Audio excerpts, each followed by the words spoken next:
Мэргэжлийн хяналтын ерөнхий газраас улсын хэмжээнд үйл ажиллагаа явуулж байгаа мал төхөөрөх, мах боловсруулах үйлдвэрүүдэд урьдчилан сэргийлэх хяналт шалгалтыг хийсэн байна. Шалгалтаар нийт үйлдвэрүүдийн 40% нь орон нутгийн мал эмнэлэг ариун цэврийн газрын гэрчлэгээгүй ажилсан зөрчил илэрсэн байна. Мал төхөөрөх мах боловсруулах үйлдвэрүүд шингэн болон бусад хог хаягдлаа зориултын бус газар хаядаг, тэр нь эргээд байгаль орчин бохирдуулдаг зөрчил байсаар л байна. Түүнчлэн зарим газрууд хүнсний зориултаар ашиглахад стандарт шаардлага хангахгүй ус хэрэглэж байгаа зөрчил илрүүлээд байна. Нэг шингэн хог хаягдал гэж гардаг. Өнөөдөр бол манай энэ үйлдвэрүүд дээр монголчуудын одоо нэг ганц айхтар юм бол хүнсний хангамжинд бид чинь цусан бүтээгдэхүүн хэрэглэх асуудал өнөөдөр байхгүйтэй холбоотойгоор тэр өдөр болгон орж байгаа малын цусыг шууд бохирлогоо хийдэг.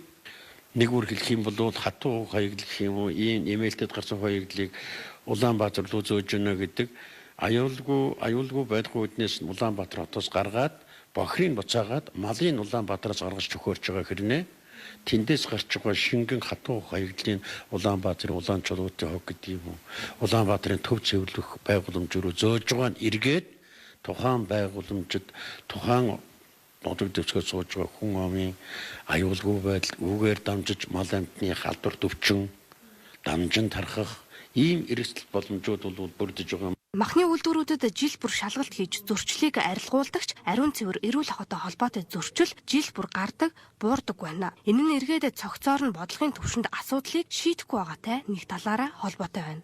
Улаанбаатар хотын цайзгэд одоо дэгээс 10 хэдэн жилийн өмнө байсан удалдааны төвийг Улаанбаатар хотын төвд мал аж ахуй эрхлэх бодлого хөтөлбөрийнхөө хүрээнд хотоос гаргаад налах эмээлтэд гаргацсан. Гэтэл энэ даваачаа тавьтал эргүүлээд тэр чин мал аж ахуйн гаралтай түүхэд, малын гаралтай түүхэд бүтээгдэхүүн, мал төхөөрөх, мах боловсруулах үйлдвэрүүд, арьс ширний үйлдвэрүүдийн орион гэж одоо манай бодлогоор бол улс гаргаж байтал. Гэтэл тэнд нь газар олголт бий болоод өнөөдөр суурьшлийн бүс бий болчиход байгаа. Эргээд.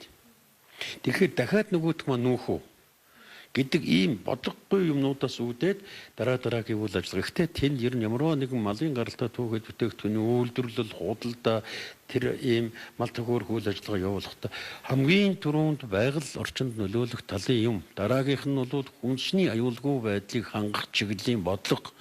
Энэ цогц дэд бүтцийг бий болгож байж тэн дээр бол төвлөрүүлэх нь чухал.